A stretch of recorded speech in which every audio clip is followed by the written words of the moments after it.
Angie Telma, des actualités uniques, dynamiques et renversantes dans le journal TV. Big Cristal, penina tena azo antoka. Lolotranao ny fampalalam-baovao. Choisissez des matériaux sûrs pour vos constructions et votre foyer pour ne plus stresser. Vatimax, Manoltrano ny vaovao.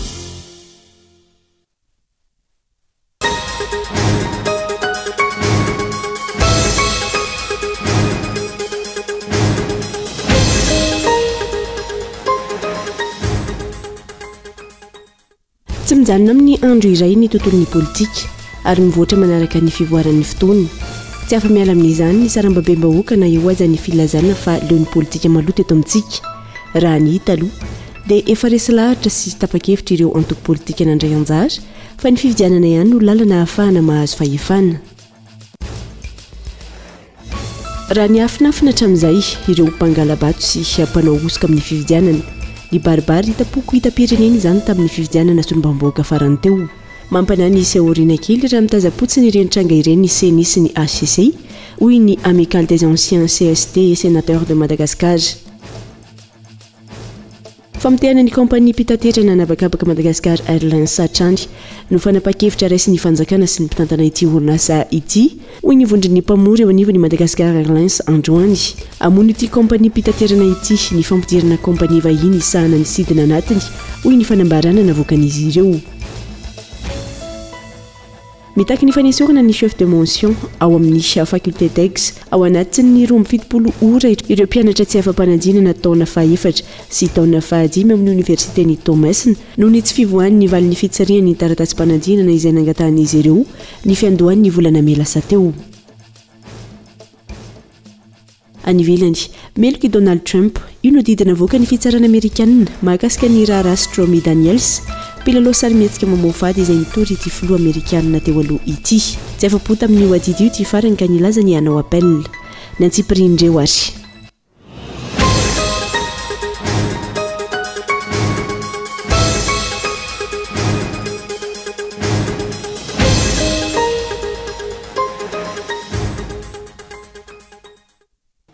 Mahavarika amin'ny telopolo ny volana May taona 2024 falitafahoana amin'ny andray ny tena kotomy klasity mivavy ato anatin'izao fampahalalam-baovao izao haterina ny araba ary manansanao ampitiavana anjony fampahalalam-baovao. Tsy mijanona amin'ny andro iray ny tontolon'ny politika ary mivoatra manaraka ny fivoaran'ny fotoana. Tsy afa miala amin'izany ny sarambabem-bahoaka na eo aza ny filazana fa leo politika maloto eto amintsika. Raha ny hita aloha dia efa resy lahatra ny sy tapa-kevitra ireo antoko politika nandray anjara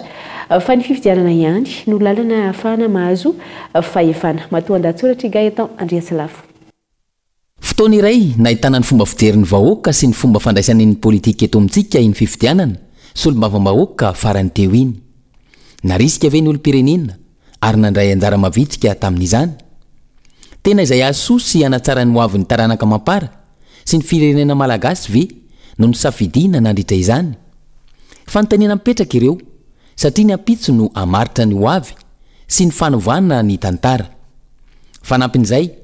dia fotoana natsapana ihany koa iny fividianana solombavambahoaka iny fa efa resy lahatra sy tapa-kevitra ireo antoko politika nandray anjara fa ny fividianana ihany no lalana ahafahana mahazo fahefana. Manaiky ny rehetra fa manandanja ny lapan'ny tsimbazaza, lapan'ny demokrasia ka ao no ahafahana mitondra ny etaeta sy ny feo ny vahoaka. Zava-dehibe zany satria antoka iray ialana amin'ny korontana sy ny disadisa ka andetika hatrany ny firenena anaty fantrana lalina. Amin'ny ankapobeny miovaova ny sary miseho sy ny endrika politika eto amintsika ary mbola isy ny fividianana ireo ben'ny tanàna ny volana Novambra ho avy izao. Midika izany fa tsy vitany androany ny raharaha politika ary mila mandinika sy mitsinjo lavitra. Tsy ho an'ireo mpanao politika ihany izay fahaizana mandinika sy mitsinjo lavitra izay fa indrindra ho an'ny olom-pirenena tsirairay avy izay tao lasa fitaovana politika sy tohatra fiakarana fotsiny ihany ny ankamarony. Tsy tokony ho adino fa na eo aza ny fitarainana sy ny fanehoan-kevitra milaza fa tsy te hikasika na tsy te hijabaka anaty politika eny anivy ny fiarahamonina eny. Tsy afa miala izany raha mbola miaina eto an-tany. Tsy afa miala satria ny politika no mamaritra ny fahafahan'ny olona sy ny fiarahamonina iray manatsara ny fari-piainany. Politika momba ny fanabeazana, ny fahasalamana,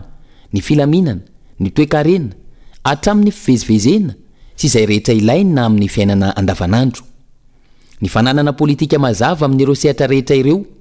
no ahafahana manatsara ny fiarahamonina sy ny firenena iray manontolo. Raha mihatsara ny seha-piariana, mihatsara manaraka izay ny fara-piainan'ny mponina. Raha mihatsara ny lalana, mihatsara manaraka izay ny fifanakalozana sy ny famoahana vokatra. Raha miaratsy ireo, miaratsy tahaka ny zava-misy ainantsika amin'izao fotoana ny fiainan'ny mponina amin'ny ankapobeny.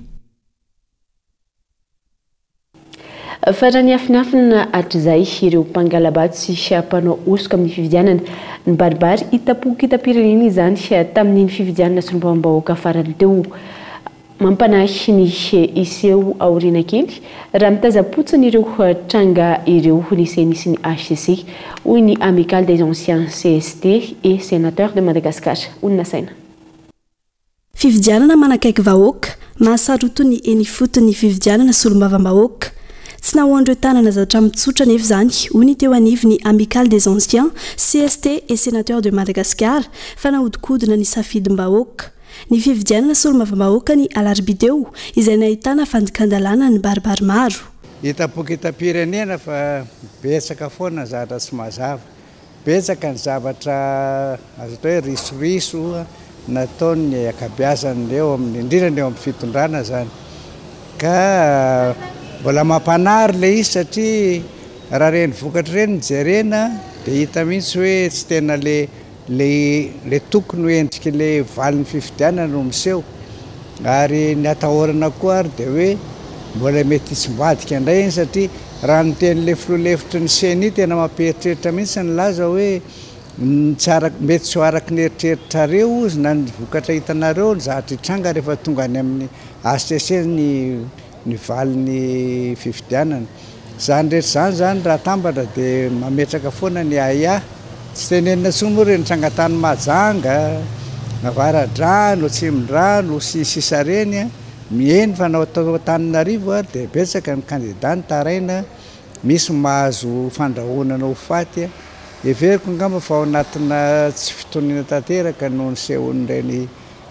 fifidianana iny. Miankina amin'ny fitsarana avy momba ny lalam-panondrenana sy ny vaomiera mahaleo tena misahana ny fifidianana no isiny ny fitoniana eto amin'ny firenena manomboka eto hoy hatrany ny fanazavana. Tsy ekena kosa raha ohatra ka hoe mbola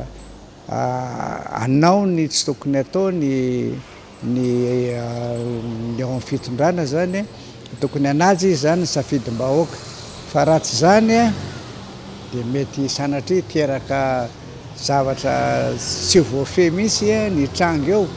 ary profon'izany dia ny vahoaka hitanareo tsy tonga mifidy reny tsy hoe kory tsy tiany ny fanoerana na tsy tiany ny kandida natolotra fa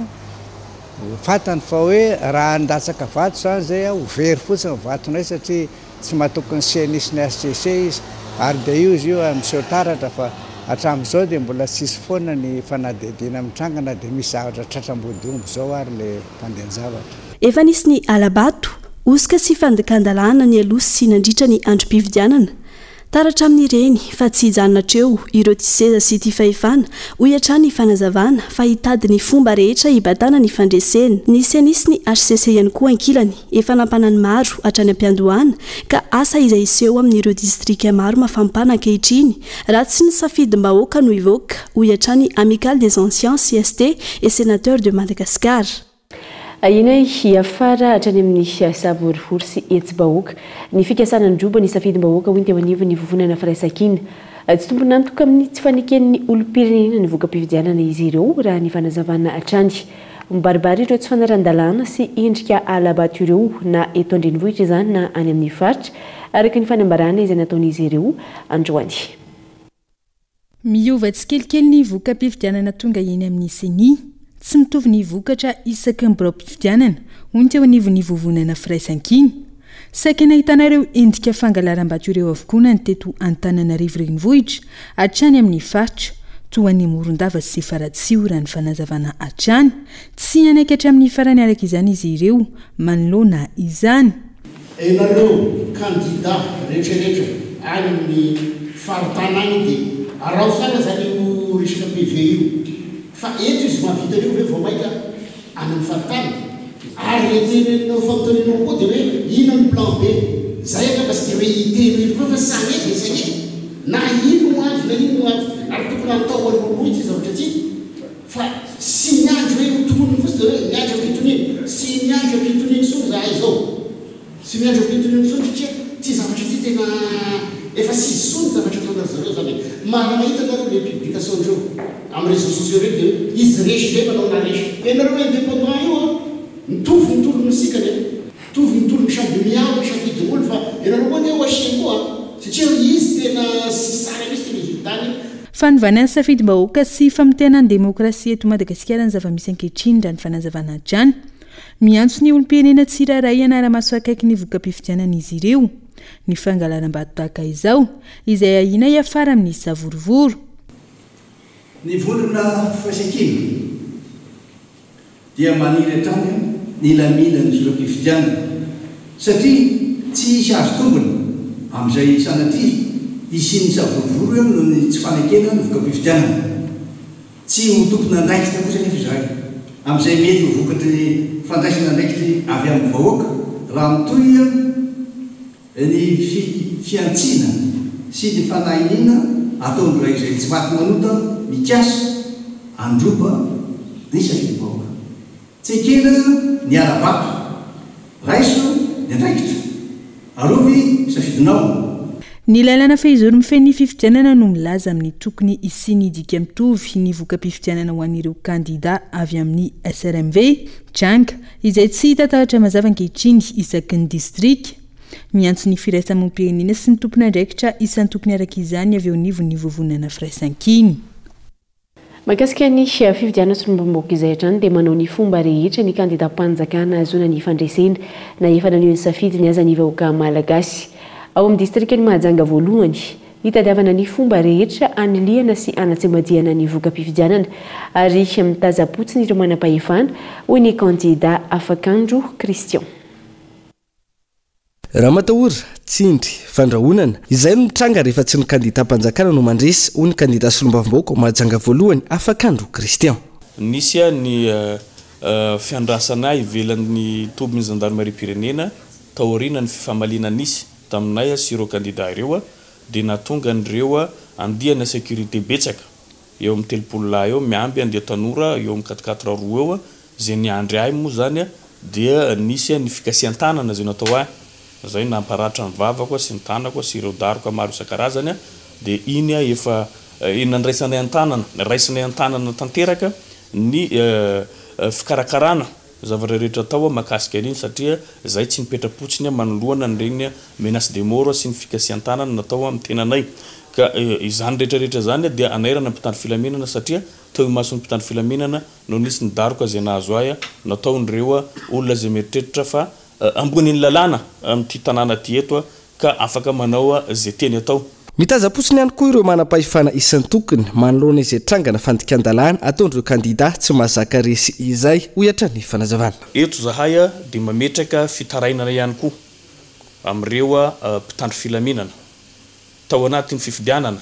sy tao arinany fifidianana tafiditra ao anatin'izany koa ny kandida izay miaraka amin'ny antokony fanjakana ireo nanao etraketraka ny sambotra an'ireo mpiaradianay zay hita fa tsy ara-dalàna tanteraka izany fisamborana izany misy eo aminenina zany amin'izao fotoana zay fampiresantsika efa hiditra 48 heures androany mbola tsy misy ny fitsarana azy ireo ny hitanay dia zavatra tsisy ifandraisany amin'ny fifidianana ny anankiroa amin'izy ireo satria misy ankizivavy kely zay eo amin'ny 12 na 17 taona zay zokiny no tadiavina nefa izy no samborindreo fa maninona rehefa nenareo ny tratra tsisy toiny izany tsy nahalala fa nisy tamindreo tratra flagrant tam'izany zavatra izany teo afiofio natratrarana vola sy karapifidianana tao aminy ary karapifidianana maromaro tsy nandalo fanadidina ary tsy nisy anketona tao azy fa dia nanaovan'olona tambabe tao nitondrana andian jolay sy miaraka amin'ireo olona zay agent de sécurité maro eo amin'ny telopolo teo nakazy tao amin'ny gendarmerie zany rehetrarehetra zany zavatra iverinay fa tsy ara-dalàna vahoaka endry ny vahoakany mahajanga ho iatra ny faneho-kevitra ity kandida ity ka tsy tokony ararotina izany mba tsy hisy ny fitsimbadian-javatra tsy ampozina fa nisy nandotro ny birao nanangonana ireo vato tao amin'ny distrikany Tsiomby faritra Androy tsy manaky ny voka-pifidianana ny olona raha ny fanazavana efa mahery ny 320 ireo distrika nanova ny seni na ny vaomery amaleo tena misana ny fifidianana ny fanamarinana ireo PV avy amin'ireo birao fandatsaham-bato amoahana ny voka-pifidianana Vonjimaika taorian'ny fitsidihan'ny solombavam-bahoaka izay natao ny alarobia lasa teo ny alakana efison Androany nodorany olona ny birao nanangonana ireo vato tao amin'ny distrikany Tsiomby faritra Androy raha ny fantatra tsy nangatoavin'izy ireo ny voka-pifidianana Vonjimaika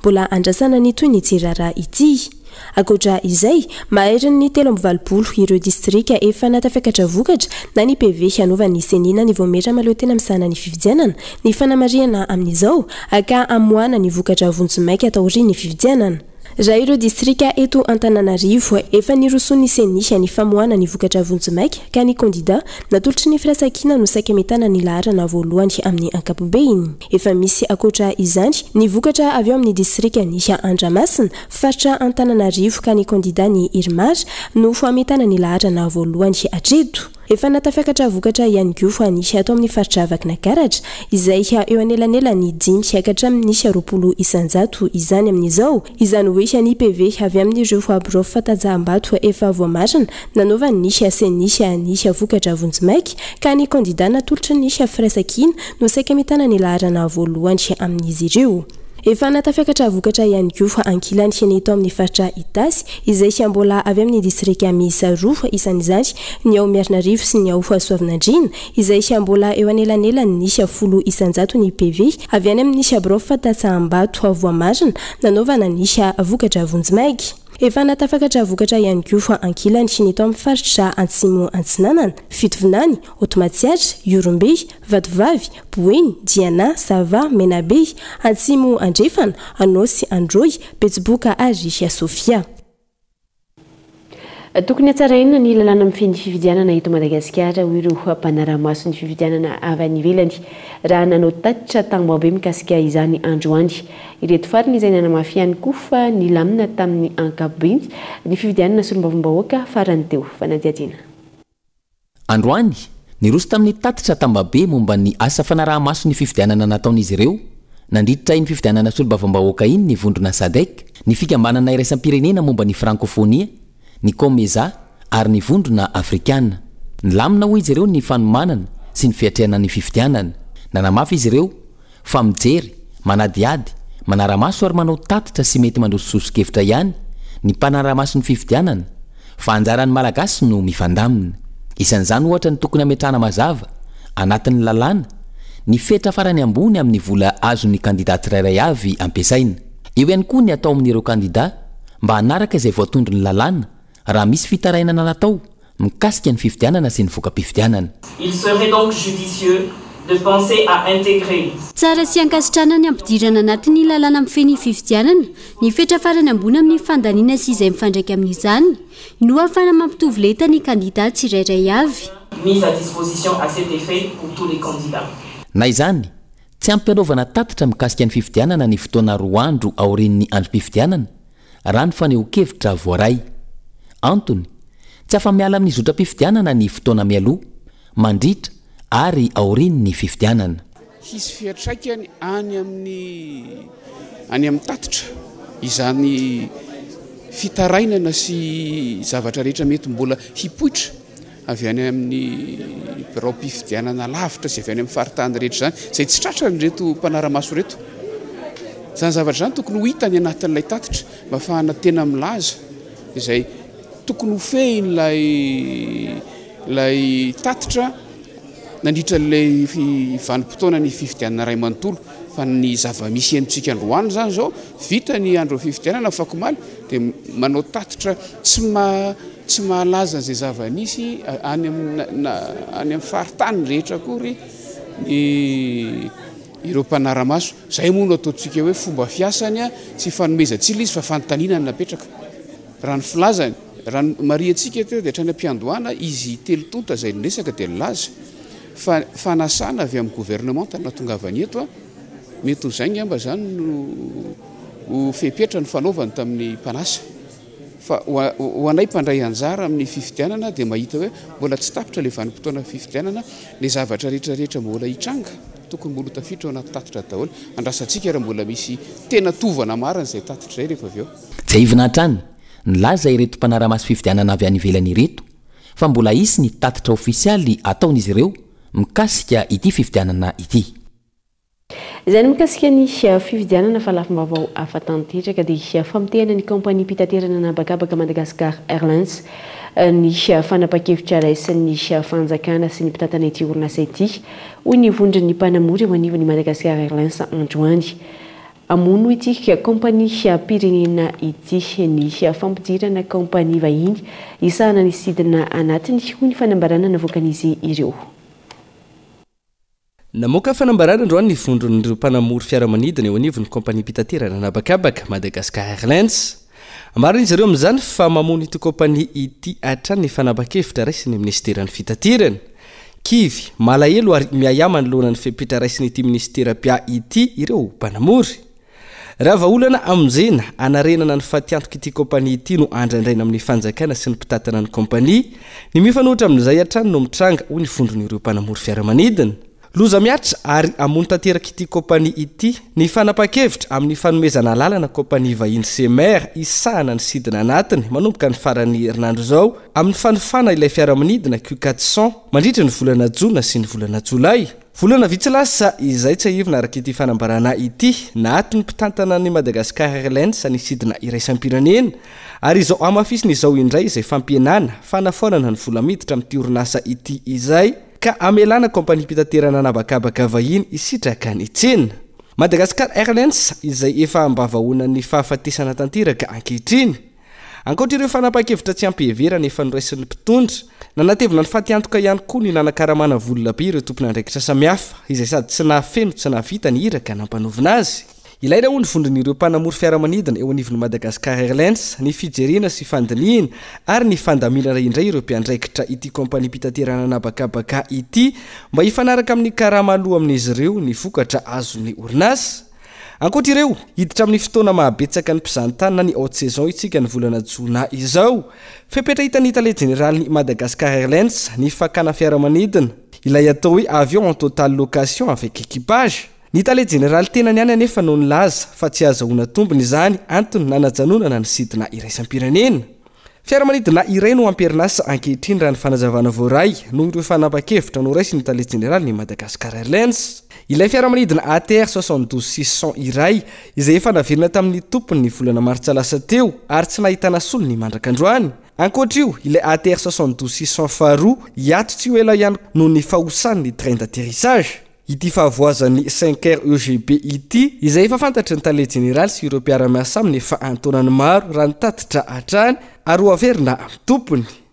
ny fitadiavana fiaramanidina ho an'ny Madagascar Airlines izay andoavana vola be amin'ny consultant saingrotona izao fiaramanidina iray ihany no hitandreo nampiandraiketina izany ny vondron'ny mpanamory fiaramanidina eo anivon'ny kompania mpitaterana Madagascar Airlines izay naneho ny fahavononany iara isa lahy ho fanavotana ny Madagascar Airlines nanome antoka amin'ny fandoavana ny trosan'ny Jirama amin'ny orinasa Jovenard anatin'ny vondrona Axian Energie izay miantoka ny ampahany betsaka amin'ny famatsiana ny solika ampiasain'ny tompam-pamokarana Jirama Andry Rajoelina izay no nasongadiny Africa Intelligence ny 7 Mey Andry Rajoelina izay manome antoka amin'ny anaran'ny fanjakana malagasy amin'ny fandoavana ny trosa tsy voafaritra mazava ny trosan'ny Jirama amin'ny Jovenard raha ny taratasy 9 pejy mirakitra ny fifanarahan-drotonta izay ny soniavana ny 5 aprily araka io antota taratasy azon'ny Africa Intelligence io hatramin'ny 700 tapitrisa euro na 470 lavitrisa ariary ny vola tokony efainy orinasa-panjakana ny volana jona 3 hatramin'ny febroary 4 raha efa nandony 7 tapitrisa euro tamin'izay ny jirama niaraka tamin'ny fanjakana malagasy ny fiatomboany tona mbola iantoka ny fandoavana ny 7 tapitrisa euro ambiny amin'ny jovena ho an'ny volana aprily hatramin'ny desambra 4 ny fanjakana malagasy raha toka 3 tapitrisa euro isam-bolana no efainy ny jirama ny anjarany jirama izay azo ampiakariny araka amin'ny fampidiram-bolany raha ny voarakitra anatin'ny fifanarahana voalaza ny fifanarahana ihany koa ny makasika ireo trosa hafa hatramin'ny 1 janoary 4 isan'izany makasika ny trosa ny tompam-pamokarana ny ana ny New Energie Africa izay filiale ny Action Énergie hatrany ary isan'ny anjifany ny jirama herinaratra voakasika izay ny ao Savasy Menabe andoavana trosa 1 tapitrisa euro ary ny ao Ambatolampy 4 faingoenina tapitrisa euro vola miampy ny 7 tapitrisa euro voalaza teny ambony izay alohan'ny fanjakana ihany koa raha ny voarakitry ny antota taratasy hatrany mampindra-bola ny jirama ny fanjakana malagasy araka ny fifanarahana tamin'ireo mpiara-miombonantoka ara-bola sy ara-teknika ahafahany manilika tsikelikely ny trosany ny jirama izay manaiky anatin'izay fa hanaja ny tsakany sy andavany ny fandoavana ny vola amin'izao fotoan'izao sy ny ho avy ny tsy fanajana ny fifanarahana izay hitarika ny fitsahara ny famatsiana solika voaresaka ihany koa fa azo ataon'ny Jovenany maka ny trosany amin'ny aba sehatra izay tokony alohany amin'ny fanjakana amin'ny fanafaran'ny solika ny fifanarahana izay mametraka ny fijerena amin'ny marimaritra iraisana amin'ny alalan'ny règlement alamiable raha misy ny olana amin'ny fanajana ny voalazan'ny fifanarahana ary tsy misy ny fitondrana ny raharaha ara-pitsarana ny fifanarahana teo amin'ity olona isan'ny manana ny tanjany eto Madagasikara sy ny firenena malagasy ity izay tonga anatin'izao fotoana manahirana amin'ny resaka tedi-bola ampanjakan'izao hohatrany ity gazety anabaka vahiny ity fifanarahana izay natao ny andro nandefasan'ny sekretera jeneraly ministera ny toe-karena sy ny fitantanam-bola taratasy ho an'ireo ministera rehetra ampiainany tedi-bolany raha ny fanazavana trany ny fifezan'ity mpandraharaha Asanaina Iriji ity sehatra maro eto amin'ny firenena ity dia manome azy lanja azy vahana indray fanapahan-kevitra amin'ny lafiny maro ankoatra ny famatsiana solika feheziny ny ampandy amin'ny famatsiana ny internet amin'ny alalan'ny telma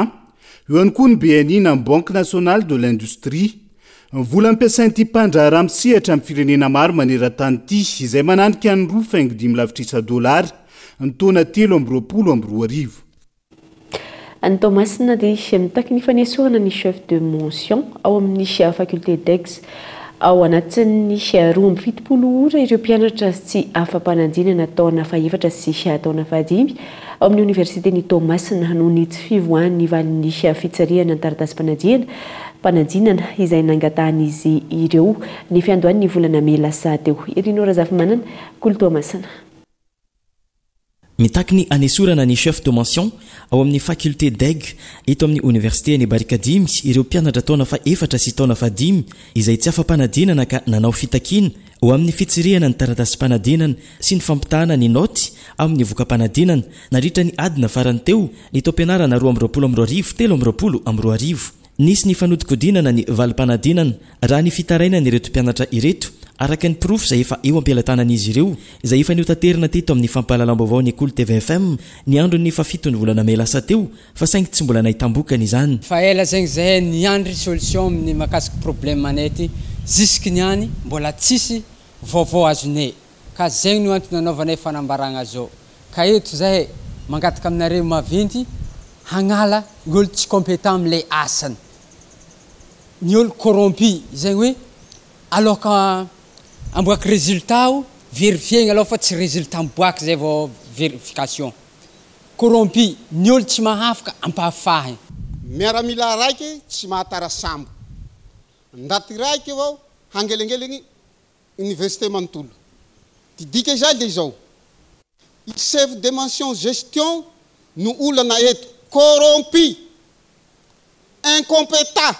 amin'ny zavatra ataony dikany zay esoro tsy satakanjo ny chef de mention gestion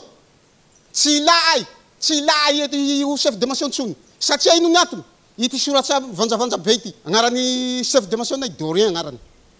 esoro miangavy anao président université raiso ny anjekitsy miangavy anao aminareo ato amin'ny faculté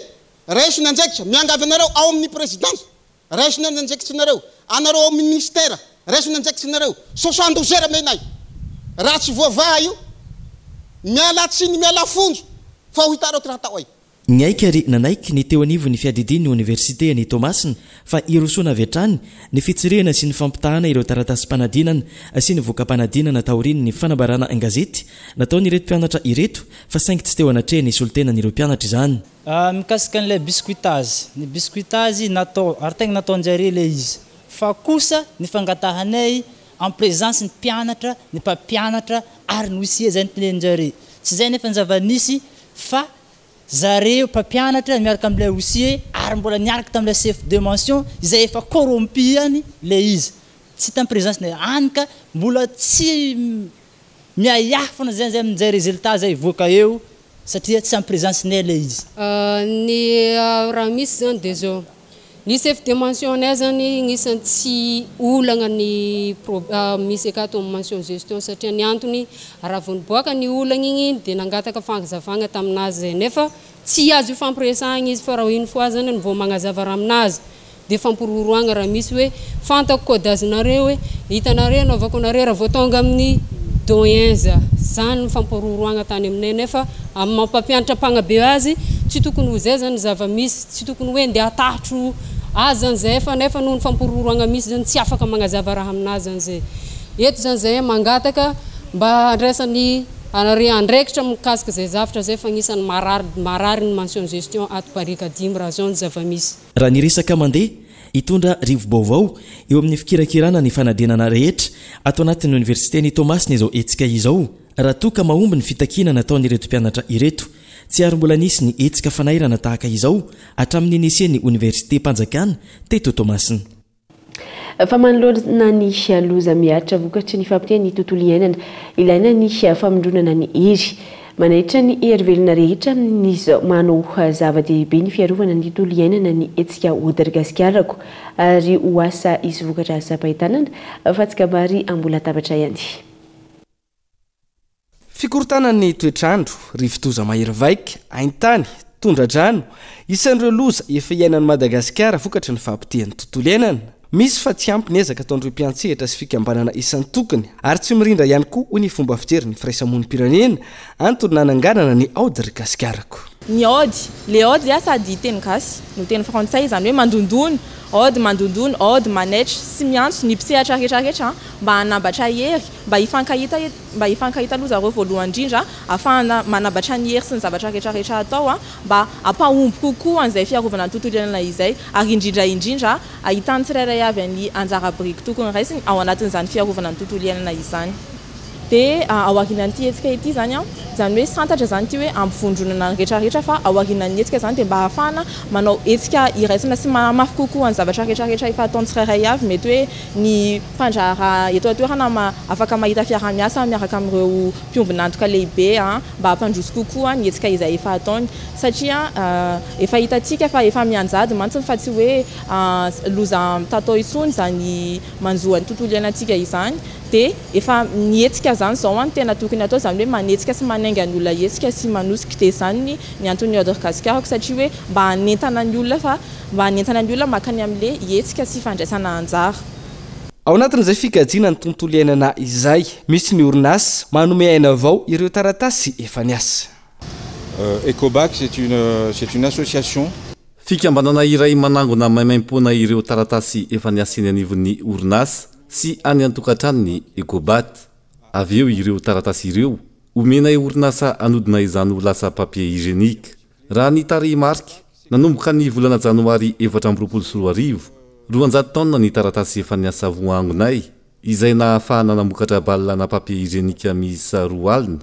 araka izany nomena aina avao ireo taratasy efa niasa izay raha ny mahazatra dia dorana ny vokatra azo dia amidy eto amin'ny tsena anatiny amin'ny vidiny ambany takatry ny rehetra bas justement adapté à ce marché isan'ny tanjona amin'ny fanodinan'ireo taratasy efa niasa eny anivon'ny orinasa sy tokantrano ihany koa ny ampihenana ny fandrimpahana ala raha ny taremarika hazo misy 370 no tapahana sy ahodina azahoana taratasy iray taonina antony mazava-dehibe ny fanomezana aina avao ireo taratasy efa niasa isan'ny vetivety ao anaty dokam-barotra fohy isika dia ao aorian'izay ny tapany faharoa ny fampahalam-baovao.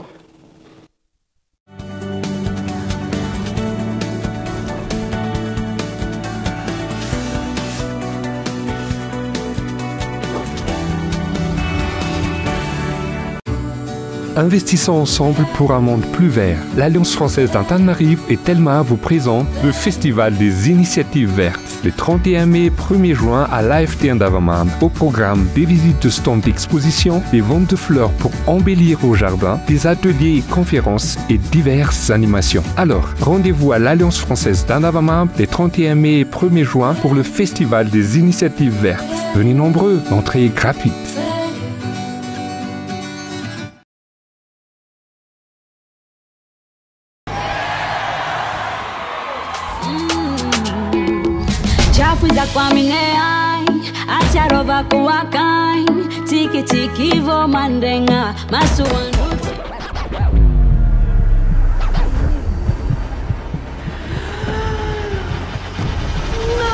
Pour la prochaine fois, Big Crystal, le stylo toujours fiable.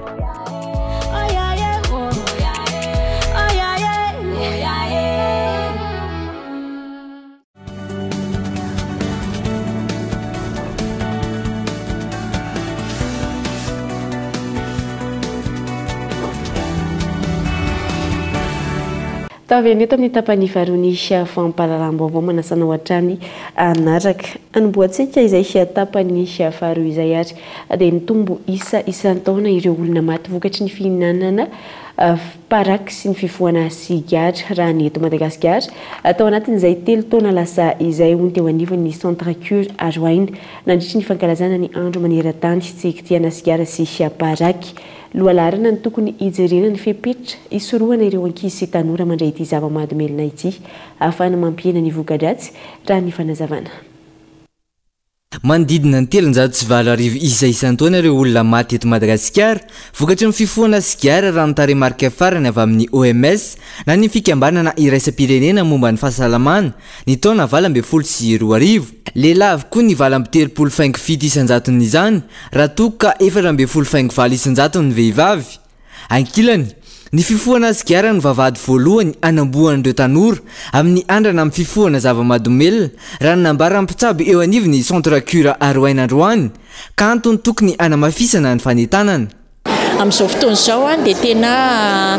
miakatra izay tsy izy ny fandraisan'ny tanora zava-mahadomelina ary ny fifohana sigara no atao hoe varavarana misokatra amin'izay fandraisana zava-mahadomelina izay. Ny mifoka sigara lasa misotro toka, mifoka sigara lasa mifoka rongony, mifoka sigara lasa mandray héroïne dia hitantsika izany fa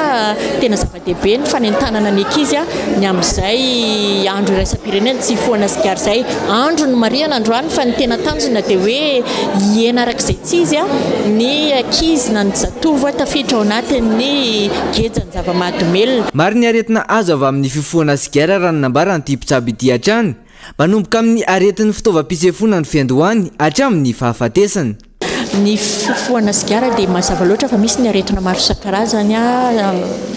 vokatry ny fifohana sigara, ny aretin'ny fitaovam-pisefona, ny aretin'ny fosiny lalan-dra ary ny homamiadana izay be dia be amin'izao fotoana izao ezahantsika soroina ary ny fahafatesana vokatry ny sigara dia anisan'ny fahafatesana azo soroina izany na hoe mort évitable. Tena ilaina dia ilaina ny fisorohana izay zavatra izay ary anisan'ny asa izay indretiketranay ny fanentanana sy fanampiana ilay olona izay te hiara sigara. Marefy ny paikady-mpanjakana manoloana izay fanentanana ny mponina tsy hikasika zava-mahadomelina izay. Ny fanentanana izay tokony hiamafy hatrany manoloana ireo ankizy sy tanora izay efa mihay maro tafaroboka amin'ity toe-java-misy ity. Ankalazaina androany andro maneran-tany ho an'ny tsy fifohana sigara sy fihinanana paraky. Tonga amin'ny andiany faharoa ny tsenaben'ny omby na ny festival Sabotsy Be izay ho tanterahana any amin'ny commune Mandritsara faritra Sofia ny 4 ary ny 9 jona ho avy izao. Ankoatra ny fanatsarana ny fidiram-bolan'ny eny fotony amin'ny alalan'ny fivarotana omby tanjon'ny etsika ihany koa ny fampiroboroboana ny kolotsaina malagasy toy ny moraingy izay hita any antoerana amin'ny fotoana io etsika izay toana ny Telma Madagasikara tsy aro rasoary velo. Tsena lehibe faharoa mpamokatra sy mpamantsomby eto Madagasikara ny komina Mandritsara ao amin'ny faritra Sofia. Nanomboka tamin'ny taon-dasa teo ny karakara ny festival Sabotsy ny tany Antoerana amarotana omby amanarivony maro amatsiana ny faritra toanan'Alanjirofo, Antsinanana sy Aloatra Mangoro. Tanjony esika hoy ny mpikarakara ny ampivoarana io tsena io izay iveloma ny ponina eny amin'ny faritra. Ankoatr'izay, amehezana ny asan-dahaly sy ny fandoroana ala ary ampiroboroboana ny kolotsaina malagasy. Hiavaka ny hetsika eo amin'ity taona ity hoy hatrany ny mpikarakara. Saroty dia saroty ny faritra eny amin'izay resaka omby izay. Voalohany matahotra ny faritra sao dia lany tamingana ny omby. Ka anisany andrikitra ny festival zany manentana ny tantsaha mba hiompy ny omby indrindra ny omby vavy. Manaraka an'izay koa zany amin'ny resaka dahalo. Ny omby ihany ny tena manahirana amin'ny dahalo satria omby ihany tena angalana. Anka zany ilana fifehezana io tsena io satria raha voafe io tsena io dia mazava ho azy voafe ny resaka dahalo sy tsy fandriam-pahalemana. Matetika koa ny any faritra Sofia indrindra ny Mandritsara dia ny mpiandromby ihany ny tena mandoro ny ala noho ny fahadisoana hoe dorana ny ala dia misy ahitra maitso dia hoanina an'ilay omby ka tsy maintsy ao anatiny mison'ny festival Sabotsy koa zany mampafantatra ny mpomby omby fa tsy azo atao ny fandorona ala satria vao maika mitondra aretina ho an'omby araka ny toromarika nomeny mpitsabo ho an'izay biby fomby indrindra ny omby zay dia anjarany. Raha ny fanazavana hatrany omby amanalina no tonga amin'ny tsena ny Sabotsy atao ara-dalàna ny etsika sy ny famarotana ireo omby ireo isoroana ny mety ho fisolokiana hoy hatrany ny mpikarakara. Dia mikasika an'ilay resaka fiba amin'ny mahatsana ny omby azy zay moa zany dia tsy afaka miala amin'izay tsika fa angambany mbola tsy dia nametraka olana na sakana be dia be zay zavatra zay satria ny omby nge avaritra zoma manao raha ambaratra zareo zoma dia tena manao contrat ny Sabotsy ny lahady nge ny omby efa mandeha midika zany misy foana ny fanatsarana zay ataon'ny faritra sy ataon'ny komina sy ny ataon'ny mpitandro filaminana amin'ny alalan'ny gendarmerie mikasika an'izay omby zay zany. Ho tanterahina mandritry ny 3 andro any Mandritsara ny andiany faharoa amin'ity festival Sabotsy ity izay anomboka ny 14 hatramin'ny 19 ny volana Jona ho avy izao. Esika toana ny Telma Madagasikara ho fampiroboroboana ny kolotsaina malagasy. Trangam-piarahamonina dia boary fa manana rano avy nampiasain'ny tompo-trano ka adinona nalazy teo amin'ny herinaratra no nahatonga ny aitrano izay nisy tao Antsirabe androany maraina tokony tamin'ny 4 ora sy sasany tamin'ny fokontany Mazoarivo Antsimo vokany trano fanitso iray sy garage iray mifanila amin'ilay trano no mahay avokoa ny entana rehetra sy ny ireo fitaovana tao anatiny izay nahitana moto miisa 2 ary bisikileta maromaro ary ireo fitaovana fampiasa ao an-tokantrano raha ny fanaty adiny andrinirina Randriamiarisoa Kolo Antsirabe. Ny tranganahitra Matsiravina teto amin'ny fokotany Mazoarivo Atsimo atao anatiny komina Ambonivohitra Antsirabe androany Zoma faraka amin'ny 30 volana May 2020 sy 2020 raha loran'ny bavao azo tetỳ atoerana dia tokony tamin'ny 4 ora sy maraina teo eo no niatombohan'ny afo. Trano fanitso iray izay mpanao fanaka ny maikila tanteraka avokoa ireo entana sy fitaovana rehetra tao anatiny izay nahitana motoro sy bisikileta maromaro ary ireo fitaovana fampiasa ao tokantrano. Nihitatra ny hafa avy eo ka nahazo ny garazina fiara iray izay mifanila trano amin'ilay mpanao fanaka ka mahay daholo ihany koa ireo entana rehetra tao anatiny izay nahitana fiara miisa 3 fa voafonjy soma tsara ihany. Nandritra ny fanadihadiana izay nataonay mpanao gazety tetỳ an-toerana no nahafantarana fa tsy tao an-tokantrano ny tompo-trano nandritra ny fotoana ny trangalo-loza fa lasa namonjy asoavana any Andrenivohitra izay nainga tamin'ny 2 maraina ka nanafana rano mafana tamin'ny alalan'ny remboloary ireny ka adiny teo ary izay no teraka izao famaizana izao. Namana rano tamin'ny bioara zany zareo alohany andehany Antananarivo dia adino zareo nanatsoka amin'ny prise dia ohatrany hoe nandeha teo foana zany le izy dia le izy le tsy mipika ho azy reny dia izy zany niteraka ny kosiroke dia efa afo be no nyrehatra tato no nidodomin'ny olona tarihatrano zay dia efa tena afo be fa nantobila rehefa nisy tratran'ny afo tafavoaka ny entana aloha zany dia tena hoe may atao amin'ny zareo atao amin'ny ilany aloha zany dia tena tsy nisy ny raisina tsony ny entana ao an-tokantrano zareo mbola tsy miverina fa mbola lasa Antananarivo any fa ny tato amin'ny ilany tato aminay indray aloha zany dia ny entana rehetrarehetra may tsy isy ny raisina fa nitobila anankitelo aloha mba tafavoaka soma tsara na dia misy somary may kely ihany azy. telo mianaka izy no mipetraka ao fa lasa namonjy an'le raha anjanany any Antananarivo dia lasa namonjy an'io izy efa afo ambony be zany vao tonga ny olona dia zay vao tonga namonjy zany dia namoaka moa zay tana sisy azo navoaka fa nitao anatin'le trano aloha zany dia tena may tsisy azo niraisina ntsony mihitsiny masinika azo mihitsiny teto amin'ny devant mpanao fanaka reo tanareo parti amin'ny indrangamandiny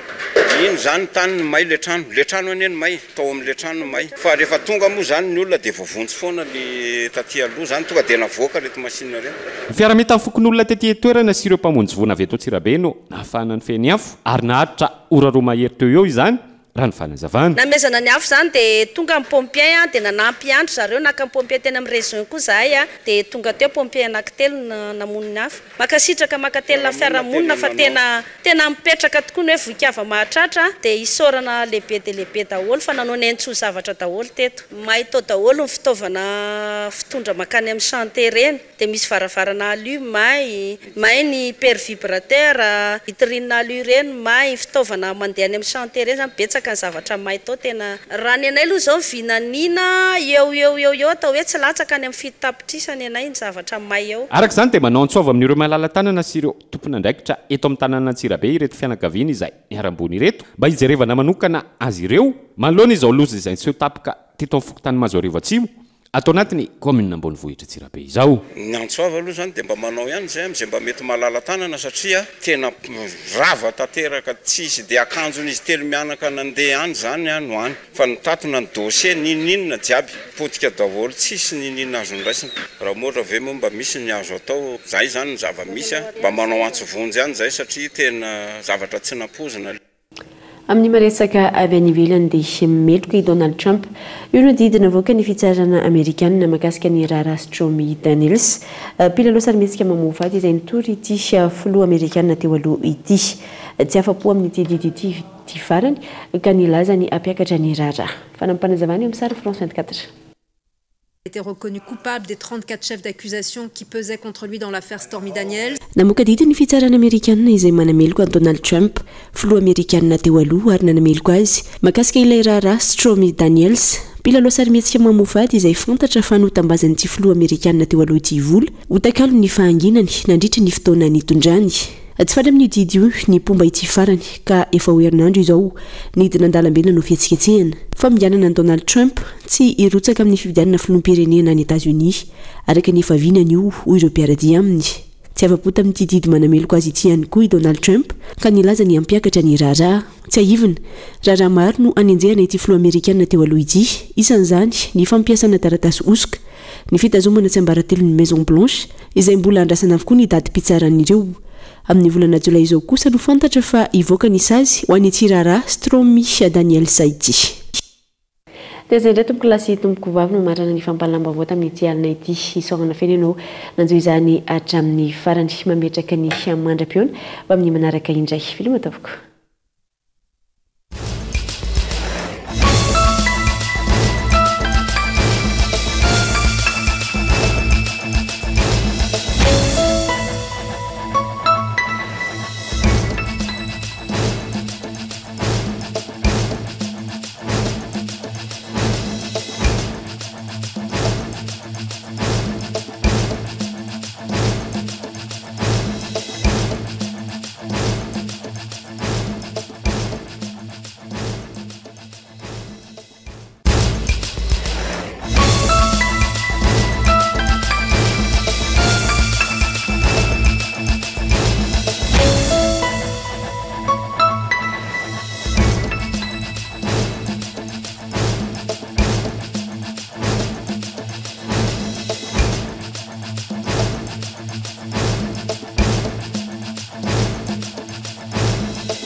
Big Crystal, penina tena azo antoka.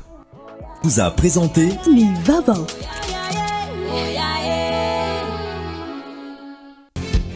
Choisissez des matériaux sûrs pour vos constructions et votre foyer pour ne plus stresser. Vatimax vous a présenté Mivava. 5G Batelma, des actualités uniques, dynamiques et renversantes dans le journal TV.